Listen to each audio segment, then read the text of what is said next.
प्रिय विद्यार्थियों, आज की कक्षा में आप सबका स्वागत है। आज मैं आपको आपके पाठ्यक्रम का अंतिम भाग, जो कि ध्रुव स्वामिनी नाटक जयशंकर प्रसाद द्वारा रचित है, उसको करवाने जा रही हूँ। ध्रुव स्वामिनी जयशंकर प्रसाद द्वारा रचित एक ऐतिहासिक नाटक है। जैसा कि आपकी स्क्रीन पर ध्रुव स्वामिनी नाटक की टेक्स्ट बुक की इमेज भी दिखाई गई है। आप यह टेक्स्ट बुक से देख सकते हैं कि यह नाटक कुछ 44-45 पेजों का है। इस 44-45 पेजों में जो भी व्याख्या है, यानी जो भी गद्यांश है और जो भी इस ध्रुव स्वामिनी नाटक की कथा है या कहानी है, जो जयशंकर प्रसाद ने हमें दिखाई है या बताई है, यह एक ऐतिहासिक नाटक है। इस नाटक की ऐतिहासिकता और इस नाटक में जो ध्रुव स्वामिनी पात्र है वो नारी अधिकारों के लिए किस प्रकार से लड़ती है, वह इस नाटक में दिखाया गया है। वह सब हम इस नाटक में पढ़ेंगे। अब आप अपनी स्क्रीन पर देखेंगे कि ध्रुव स्वामिनी नाटक की पात्र सूची क्या है, यानी ध्रुव स्वामिनी नाटक में कौन कौन से पात्र अपना रोल प्ले कर रहे हैं। ध्रुव स्वामिनी जो नाटक के मुख्य पात्र है, मंदाकिनी, कोमा, चंद्रगुप्त, रामगुप्त, शिखर स्वामी, पुरोहित, शकराज, खिंगिल, मिहिरदेव, सामंत कुमार, शक सामंत, प्रतिहारी, प्रहरी, दासी, कुबड़ा, बोना, हिजड़ा, नर्तकियां, ये सभी ध्रुव स्वामिनी नाटक के पात्र हैं। इन सभी पात्रों के विषय में आपको जैसे जैसे हम कथाक्रम में आगे बढ़ते जाएंगे, वैसे वैसे आपको पात्रों का परिचय भी मिलता चला जाएगा कि कौन सा पात्र नाटक में क्या रोल प्ले कर रहा है। ध्रुव स्वामिनी नाटक का मुख्य पात्र तो ध्रुव स्वामिनी और चंद्रगुप्त है। इसके पश्चात जैसे जैसे हम पढ़ेंगे, हम समझ पाएंगे कि कौन कौन सा पात्र कहाँ पर क्या कार्य कर रहा है और कौन से पात्र के द्वारा कौन सी घटना को अंजाम दिया जा रहा है। अभी आपकी स्क्रीन पर जो दिखाई दे रहा है वो ध्रुव स्वामिनी टेक्स्ट बुक से नाटक का प्रथम दृश्य है। प्रथम दृश्य को रीड करने से पहले मैं आपको ध्रुव स्वामिनी नाटक की भूमिका बताना चाहती हूँ। ध्रुव स्वामिनी नाटक जयशंकर प्रसाद द्वारा रचित एक ऐतिहासिक नाटक है, परंतु यह एक ऐतिहासिक नाटक ही नहीं अपितु एक समस्या प्रधान नाटक भी है। इस नाटक में स्कंदगुप्त, चंद्रगुप्त और ध्रुव स्वामिनी हैं, जो इस नाटक के उत्कर्ष को बढ़ाने में या उसके कथाक्रम को बढ़ाने में मुख्य भूमिका अदा करते हैं। जो हमारे इतिहास में स्वर्ण युग कहलाया, उस काल में गुप्त वंशीय शासक चंद्रगुप्त विक्रमादित्य व उसकी वाग्दत्ता जो है ध्रुव स्वामिनी है। चंद्रगुप्त विक्रमादित्य का जो शासन काल है 300 ईस्वी से 413 ईस्वी तक रहा। उस समय इससे पहले उनके पिता सम्राट चंद्रगुप्त ने 335 ईस्वी से 375 ईस्वी तक मगध पर शासन किया और दूर दूर तक अपने राज्य का विस्तार किया। उन्होंने अपने जीवन काल में अपने बड़े पुत्र रामगुप्त को कायर, अयोग्य, विलासी घोषित कर दिया था, तो उनके छोटे पुत्र चंद्रगुप्त को उन्होंने अपना उत्तराधिकारी घोषित किया था। सम्राट समुद्रगुप्त की विजय यात्रा के समय ध्रुव स्वामिनी के पिता ने अपनी पुत्री ध्रुव स्वामिनी को गुप्त वंश की बहू या वधू बनाने के लिए समर्पित कर दिया था, क्योंकि उस समय समुद्रगुप्त के द्वारा घोषणा की गई थी कि चंद्रगुप्त उसकी मृत्यु के पश्चात राज्य का उत्तराधिकारी बनेगा। तो ध्रुव स्वामिनी के पिता ने भी सोचा कि क्यों ना ध्रुव स्वामिनी का विवाह चंद्रगुप्त एक योग्य शासक है उसके साथ कर दिया जाए, और उन्होंने समुद्रगुप्त को वचन दे दिया था कि आज से जो ध्रुव स्वामिनी है वो चंद्रगुप्त की वाग्दत्ता रहेगी। वाग्दत्ता क्या होता है? वाग्दत्ता यानी वचन से दिया हुआ एक प्रकार का विवाह, यानी वचनों से जो एक विवाह कर दिया जाता है वह वाग्दत्ता होता है। किंतु समुद्रगुप्त की जैसे ही मृत्यु हुई, महामंत्री शिखर स्वामी ने बड़े भाई के अधिकार के नियम की दुहाई देकर छल से, धोखे से रामगुप्त को सिंहासन पर बिठा दिया और ध्रुव स्वामिनी का विवाह भी उसकी इच्छा के विरुद्ध चंद्रगुप्त से ना कर रामगुप्त से कर दिया गया। रामगुप्त ने 375 ईस्वी से 380 ईस्वी तक मगध पर शासन किया। रामगुप्त एक विलासी, आचरणहीन, कायर और अयोग्य शासक था, इसलिए ध्रुव स्वामिनी उससे बिल्कुल भी प्रेम नहीं करती थी। परंतु जो चंद्रगुप्त था वो हृदय में वह वीर योद्धा था, हृदय से कोमल था और स्वभाव से बहुत ही अच्छा व्यक्ति था, जिससे कि ध्रुव स्वामिनी मन ही मन में प्रेम करती थी। इतिहास की दृष्टि से इस नाटक की जो पृष्ठभूमि है वो 3 अंकों में विभाजित है। पहला अंक जो है उसमें उसके गद्यांशों की व्याख्या मैं अब आपको शुरू करवाने जा रही हूं। तो देखिए, आपकी स्क्रीन पर जो प्रथम दृश्य दिखाई दे रहा है उसमें क्या है कि शिविर का पिछला भाग, उसके पीछे प्राचीर जैसी पर्वतमाला है। शिविर का एक कोना दिखाई दे रहा है जिससे सटा हुआ चंद्रातप टंगा है। मोटी मोटी रेशमी डोरियों से सुनहले कामों वाले पर्दे खंभों से बंधे हैं, यानी एक शिविर बना हुआ है। उस शिविर के पीछे एक बड़ी सारी पर्वतमाला है। शिविर के एक कोने में एक चंद्रातप टंका दिखाई दे रहा है और शिविर को बांधने के लिए मोटी मोटी रेशमी डोरियों वाले खंबे खड़े कर रखे हैं, जिनको मोटी मोटी रेशमी डोरियों से बांध रखा है। और शिविर में 2-3 सुंदर मंच भी बना रखे हैं। चंद्रातप और पहाड़ों के बीच छोटा सा कुंज भी है। पहाड़ी पर से एक पतली जलधारा उस हरियाली में से बहती है और शिविर के एक और काफी सारी हरियाली है जहां से झरने बह रहे हैं। झरने के पास शिलाओं से चिपकी हुई, शिलाओं यानी पर्वतमालाओं से चिपकी हुई लता की डालियां पवन से हिल रही हैं। यानी जहां पर शिविर बनाया हुआ है वहां पर्वतमालाएं हैं, हरियाली का वातावरण है और जो हरियाली में जो पेड़ पौधों की लताएं हैं वो हवा से हिल रही हैं। 2-4 छोटे बड़े वृक्ष जिन पर फूलों से लदी हुई सेवती की लता छोटा सा झुरमुट बना रही है। कुछ छोटे छोटे वृक्ष भी हैं जिन पर फूलों से लदी हुई लताएं हैं और वो लताएं एक झुरमुट की भांति इकट्ठी हो गई हैं। शिविर के कोने से ध्रुव स्वामिनी का प्रवेश होता है। पीछे एक लंबी और कुरूप स्त्री चुपचाप नग्न तलवार लिए भी आती है। यानी शिविर के एक कोने में ध्रुव स्वामिनी अपने महल में अंदर प्रवेश करती है और उसकी सेवा में नियुक्त जो दासी है खड़गधारिणी जिसका नाम है, बड़ी कुरूप सी है, लंबी है, एक नग्न तलवार लिए चुपचाप उसकी सेवा में पीछे पीछे चली आती है। अब जो प्रथम दृश्य में आपका पहला गद्यांश बनता है वो देखिए, सीधा तना हुआ अपने प्रभुत्व की साकार कठोरता, अभ्र भेदी उन्मुक्त शिखर और इन शुद्र कोमल निरीही लताओं और पौधों को इसके चरणों में लौटना ही चाहिए।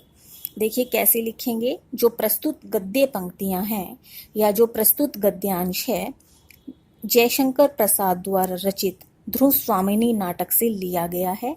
जो नाटक की नायिका है ध्रुव स्वामिनी, शिविर के आसपास जो आकाश को छूती हुई पर्वत चोटियां हैं उनसे अत्यधिक प्रभावित होती है और उन पर्वत चोटियों को संबोधित करके क्या कहती है, देखिए, सीधा तना हुआ अपने प्रभुत्व की साकार कठोरता। ध्रुव स्वामिनी आकाश को छूने वाली पर्वत की चोटियों को लक्ष्य करके या संबोधित करके कहती है कि आकाश को छूने वाली स्वतंत्र स्वभाव वाली सीधी तनी हुई अर्थात एकदम तने के जैसी यानी अपने घमंड में जैसे कोई चूर हो, वैसे खड़ी हुई ये पर्वत चोटियां जो अपने अहंकार और घमंड के कारण अत्यंत कठोर बनी हुई हैं, अभ्रभेदी उन्मुक्त शिखर, और जैसे ऐसे लगता है कि स्वतंत्र हैं और उनको कोई भी भेद नहीं सकता, अर्थात उन पर्वतमालाओं को कोई भी छेड़ नहीं सकता, रोक टोक नहीं सकता। और इन शुद्र कोमल निरीह लताओं को और पौधों को इसके चरणों में लौटना ही चाहिए। अर्थात इन पर्वत, जो ये पर्वत चोटियां सीधी तनी हुई हैं, अहंकार और घमंड के कारण अत्यंत कठोर बनी खड़ी पड़ी हैं, उनके सामने जो ये इनके जो चारों तरफ छोटे छोटे पेड़ पौधों पर जो लताएं लटकी पड़ी हैं, वो दीनहीन सी प्रतीत होती है। उनको देखकर लगता है कि वो इनके चरणों में नतमस्तक है।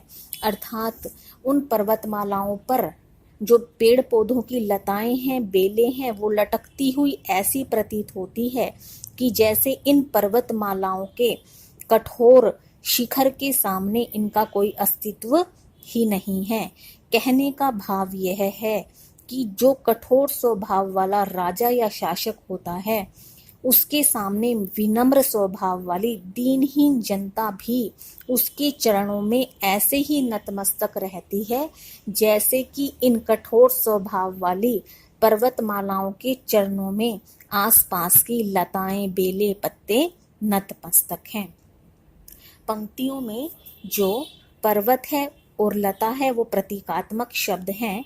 पर्वत कठोर प्रवृत्ति वाले पुरुष का प्रतीक बताया गया है और जो लता है दीनहीन विवश नारी का प्रतीक है। भाषा में संस्कृत निष्ठता है और इस गद्यांश में पुरुष वर्ग के पर्वतमालाओं के माध्यम से कठोर स्वभाव पर भी व्यंग किया गया है। आगे देखिए कि साथ वाली खड्गधारिणी को देखकर वो कहती है कि क्यों मंदाकिनी नहीं आई। उसे चुप देखकर ध्रुव स्वामिनी कहती है कि क्यों बोलती क्यों नहीं हूं। तो आगे का गद्यांश जो बनता है देखिए, यह तो मैं जानती हूं कि इस राजकुल के अंतःपुर में मेरे लिए न जाने कौन से नीरव अपमान संचित रहा, जो मुझे आते ही मिला। नीरव यानी मौन, शांत, किंतु क्या तुम जैसी दासियों से भी वही मुझे मिलेगा। इसी शैलमाला की तरह मौन रोने का, मौन होने का, मौन रहने का अभिनय तुम ना करो, तुम तो बोलो। प्रस्तुत गद्यांश में ध्रुव स्वामिनी खड्गधारिणी जो उसकी दासी है, जो उसकी सेवा में दासी नियुक्त की गई है, उसके साथ जब ध्रुव स्वामिनी अपने शिविर के बाहरी पर्वतीय क्षेत्र में घूम रही है, टहल रही है और वह खड्गधारिणी से पर्वत लताओं के बारे में बातें करती है, और जब वह उसकी बातों पर कोई उत्तर नहीं देती है तो वह बड़े उदासी के भाव से खड्गधारिणी दासी को कहती है कि यह तो मैं जानती ही हूँ, कि मैं भली भांति अच्छी प्रकार से जानती हूँ कि इस राजकुल के अंतःपुर में, अंतःपुर यानी महल, कि इस गुप्त वंश के राजमहल में जिस मेरा विवाह सम्राट रामगुप्त के साथ हुआ है, परंतु न जाने कब से नीरव अपमान संचित रहा। परंतु तब जब से मैं उसके साथ विवाह करके आई हूँ, तब से न जाने कौन से अपमान का बदला मुझसे लिया जा रहा है। अर्थात न जाने बहुत समय पहले से रामगुप्त के मन में मेरे लिए एक मौन अपमान इकट्ठा है, जो मुझे यहाँ भुगतना पड़ रहा है, क्योंकि रामगुप्त को पहले से ही पता था कि वह चंद्रगुप्त से प्रेम करती है, तो इसलिए वह उसको कुछ ना कहकर अंदर ही अंदर उसका अपमान करता रहता है, जो मुझे आते ही मिला। खड्गधारिणी कहती है कि जो मुझे आते ही यहाँ पर सहन करना पड़ा। कहने का भाव क्या है कि ध्रुव स्वामिनी का पति उससे नहीं बोलता है, उसकी उपेक्षा करता है, उसका मौन रहकर अपमान करता है। तो तुम बताओ कि किंतु क्या तुम जैसी दासियों से भी वही मिलेगा। तो मैं पूछना चाहती हूँ कि तुम जैसी दासी जिससे मेरा कोई लेना देना नहीं था, तो तुम किस वजह से मेरा अपमान कर रही हो। अर्थात तुम रामगुप्त मेरा अपमान क्यों कर रहा है, उसके पीछे के कारण को तो मैं समझती हूँ, परंतु तुम तो एक दासी हो जो मेरी सेवा में नियुक्त हो। तो तुम जैसी दासियां भी जब मैं तुमसे वार्तालाप कर रही हूँ उन बातों का उत्तर नहीं देती हो, तो तुम मौन रहकर मेरा अपमान क्यों कर रही हो, अर्थात उत्तर ना देकर मेरी उपेक्षा क्यों कर रही हो। तो इसी शैल माला की तरह जैसे ये पर्वत मालाएं जो हमारे चारों तरफ खड़ी हैं, चुप हैं, शांत हैं, मौन रहने का अभिनय कर रही हैं, तुम भी इन पर्वत माला की तरह चुप रहने का नाटक मत करो, चुप मत रहो, अर्थात मुझसे बात करो। अर्थात ध्रुव स्वामिनी कहना चाहती है कि जब से उसका विवाह रामगुप्त के साथ हुआ है और जब से वह गुप्त वंश के राजकुल में आई है, तब से उसे हमेशा रामगुप्त से मौन अपमान प्राप्त हुआ है। रामगुप्त से ही नहीं अपितु उसकी सेवा में नियुक्त दासी है, वह भी उसका अपमान कर रही है। आगे देखिए, वह दांत निकालकर विनय प्रकट करती हुई कुछ और आगे बढ़ने का संकेत करती है। अर्थात ध्रुव स्वामिनी के इतना कहने के पश्चात भी वह चुपचाप हंसती है और कहती है कि चलिए महारानी थोड़ा और आगे की ओर घूम लेते हैं। तो गद्यांश नेक्स्ट जो गद्य पंक्तियां हैं उनको देखिए। अरे यह क्या मेरे भाग्य विधाता, यह कैसा इंद्र जाल। उस दिन राज पुरोहितों ने कुछ आहुतियों के बाद मुझे जो आशीर्वाद दिया था, क्या वह अभिशाप था। इस राजकीय अंतःपुर में सब जैसे एक रहस्य छिपाए हुए चलते हैं, बोलते हैं और मौन हो जाते हैं। अगली पंक्तियों में ध्रुव स्वामिनी खड्गधारिणी को क्या कहती है कि अरे यह क्या मेरे भाग्य विधाता, यह कैसा इंद्रजाल। खड्गधारिणी जब ध्रुव स्वामिनी की संवाद का या ध्रुव स्वामिनी उससे जो भी बात करती है उन बातों का कोई उत्तर नहीं देती है, तब ध्रुव स्वामिनी की मनोदशा क्या हो जाती है। तब वह उस स्थिति का वर्णन जयशंकर प्रसाद जी इस गद्य पंक्तियों में करते हुए कहते हैं कि ध्रुव स्वामिनी कहती है कि अरे यह क्या, कि हे मेरे भाग्य को लिखने वाले ईश्वर, हे मेरे भाग्य के विधाता ईश्वर, यह कैसा इंद्रजाल, कि यह मेरे साथ कैसा धोखा हुआ है। उस दिन जिस दिन से मेरा विवाह रामगुप्त के साथ हुआ था, उस दिन राज पुरोहित ने कुछ आहुतियों के बाद मुझे जो आशीर्वाद दिया था, क्या वह अभिशाप था। अर्थात उस दिन राज पुरोहित ने जब कुछ आहुतियां अग्नि को देकर रामगुप्त का और मेरा विवाह करवाया था, उसके पश्चात उन्होंने मुझे आशीर्वाद दिया था कि मेरा जीवन सुखी रहे, लेकिन देखो वह आशीर्वाद ही मेरे लिए अभिशाप बन गया है। अर्थात ध्रुव स्वामिनी रामगुप्त जैसे कायर एवं धोखेबाज व्यक्ति के साथ विवाह करके प्रसन्न नहीं थी और जो उसके आसपास पहरेदार व दासियां नियुक्त की गई हैं, वो भी उसके साथ ऐसा ही अपमान करने वाला व्यवहार करती हैं। और ध्रुव स्वामिनी मन ही मन क्या कहती है कि इस राजकीय अंतःपुर में सब जैसे एक रहस्य छिपाए हुए चलते हैं, बोलते हैं और मौन हो जाते हैं। अंतःपुर जहाँ जहाँ आएगा उसका अर्थ है महल। वो कहती है कि इस राजकीय, इस गुप्त राजवंश में, इस राजमहल में सब लोगों ने जैसे एक रहस्य को अपने अंदर छिपा रखा है, यानी वो कुछ बोलना तो चाहते हैं लेकिन बोलने से पहले ही चुप हो जाते हैं, जैसे कि रामगुप्त ने सबको पहले से ही समझा रखा हो कि ध्रुव स्वामिनी से किसी भी तरह की कोई भी बातचीत नहीं करनी है। अर्थात इन गद्य पंक्तियों में ध्रुव स्वामिनी की मनोदशा का सजीव चित्रण किया गया है। अब खड्गधारिणी विवशता और भयानक का अभिनय करते हुए आगे बढ़ने का संकेत करती है। इतना कुछ बोलने के पश्चात भी जब खड्गधारिणी कुछ नहीं बोलती है और ध्रुव स्वामिनी को कहती है कि महारानी, मैं आपके साथ कोई बात नहीं कर सकती, मैं विवश हूँ, मुझे महाराज का डर है, चलिए और आगे थोड़ा टहल लेते हैं। आगे की गद्य पंक्तियों में क्या होता है देखिए। तो क्या तुम मूक हो, तुम कुछ बोल ना सको, मेरी बातों का उत्तर भी ना दो, इसलिए तुम मेरी सेवा में नियुक्त की गई हो, यह असह्य है। इस राजकुल में संपूर्ण मनुष्यता का एक भी निदर्शन न मिलेगा क्या?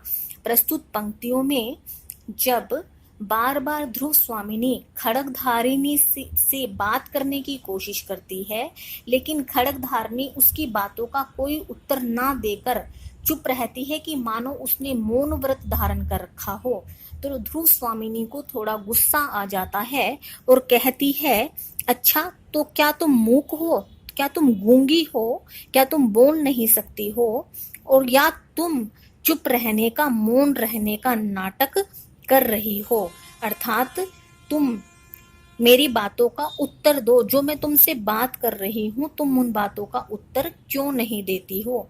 तुम्हें मेरी सेवा में किस लिए नियुक्त किया गया है? क्या उसकी सेवा में तुम्हें मेरी सेवा में इसीलिए नियुक्त किया गया है कि तुम मुझसे कुछ बात ना कर सको, जो मैं बात पूछूं उस बात का भी उत्तर ना दे सको? यह असह्य है। ध्रुव स्वामिनी कहती है, मेरे लिए यह सहन करना बहुत मुश्किल है, क्योंकि अंतःपुर में अर्थात इस राजमहल में उसके पति तथा अन्य सभी व्यक्ति उससे बात नहीं करते और उसकी दासी जो उसकी सेवा में नियुक्त है वह भी उससे बात नहीं करना चाहती, यह उचित नहीं है। तो क्या कहती है, इस राजकुल में संपूर्ण मनुष्यता का एक भी निदर्शन न मिलेगा क्या? अर्थात इस समस्त गुप्त राजकुल में संपूर्ण मानवता का एक भी उदाहरण देखने को मुझे अभी तक नहीं मिला है।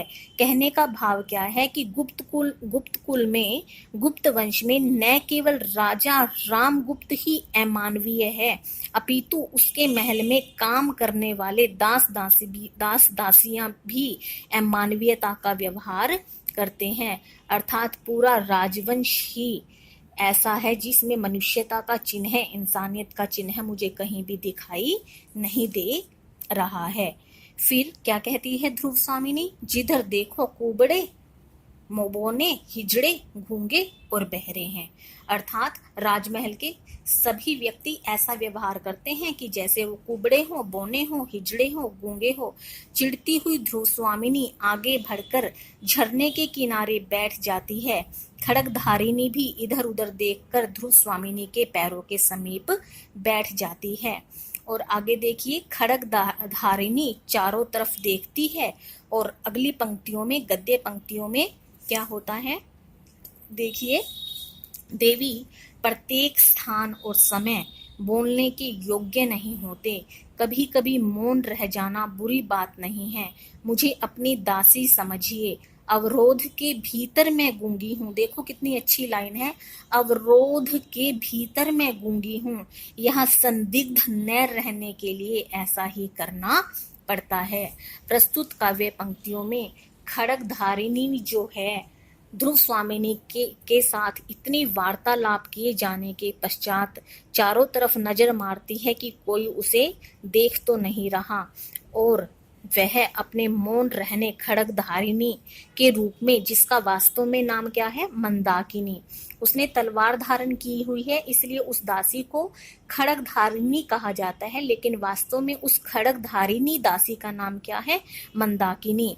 खड्गधारिणी के रूप में नियुक्त मंदाकिनी अपने मौन रहने का रहस्य बताती हुई क्या कहती है कि रामगुप्त ने मुझे ध्रुव स्वामिनी के मन की भावनाओं को जानने के लिए नियुक्त किया था, इसलिए मैं चुप हूँ। मंदाकिनी यानी खड्गधारिणी दासी ध्रुव स्वामिनी को संबोधित करती हुई कहती है कि देवी प्रत्येक स्थान और जो समय है बोलने योग्य नहीं होते हैं, क्योंकि बोलने से रहस्य खुल जाता है और जिस उद्देश्य के लिए मुझे नियुक्त किया गया है उस उद्देश्य की प्राप्ति में फिर मैं असफल हो जाऊंगी। इसलिए कभी कभी मौन रह जाना बुरी बात नहीं होती है। आप मुझे अपनी दासी समझिए, लेकिन कुछ कारणवश अर्थात राजा रामगुप्त के भय के कारण उसने मेरे लिए ऐसी परिस्थितियां, ऐसा वातावरण बना रखा है जिसकी वजह से मैं बोलना भी चाहूं तो भी नहीं बोल सकती। अर्थात अवरोध के कारण, कुछ कारणों के कारण, मैं परिस्थितियों के कारण गूंगी बनी हुई हूं। अर्थात मैं चाह कर भी कुछ नहीं बोल सकती हूँ। यहाँ संदिग्ध न रहने के लिए ऐसा करना पड़ता है, अर्थात किसी को मुझ पर कोई शक ना हो जाए, इसलिए मुझे ऐसा करना पड़ रहा है, चुप रहना पड़ रहा है। अगर मुझ पर किसी को शक हो गया कि मैं तुमसे सारी बातें करने लगी हूँ, तो मैं रामगुप्त को कोई भी अगर सच बात भी बताऊंगी तो वो मुझ पर विश्वास नहीं करेगा और मेरे लिए हर रास्ते में वह कठिनाइयां उत्पन्न कर देगा। अर्थात मैं अपना कार्य अपने राजा के आदेशानुसार कर रही हूँ। आप मेरी बात को समझिए। तो धन्यवाद बेटा। आज मैंने आपको ध्रुव स्वामिनी नाटक से 5 गद्यांशों की व्याख्या समझाई है और आपको अब 2 पात्रों का परिचय भी मिल गया होगा। ध्रुव स्वामिनी जो है नाटक की मुख्य नायिका है। रामगुप्त जो है गुप्त वंश का शासक है, जो कि धोखे से समुद्रगुप्त की मृत्यु के पश्चात बना दिया गया था। रामगुप्त चंद्रगुप्त का बड़ा भाई है, जिसके साथ ध्रुव स्वामिनी का विवाह छल से कर दिया गया था, जबकि ध्रुव स्वामिनी चंद्रगुप्त से प्रेम करती थी और रामगुप्त ने चंद्रगुप्त के प्रति ध्रुव स्वामिनी अभी भी क्या सोचती है, उसके मन में उसके लिए क्या भाव है, इन भावों को जानने के लिए रामगुप्त ने मंदाकिनी को उसकी सेवा में नियुक्त कर दिया है। यहाँ तक आप अच्छे से समझ लें और इनको लर्न कर लें। धन्यवाद। आपकी हिंदी प्राध्यापिका डॉक्टर सुषमा, हिंदू कन्या महाविद्यालय, जींद।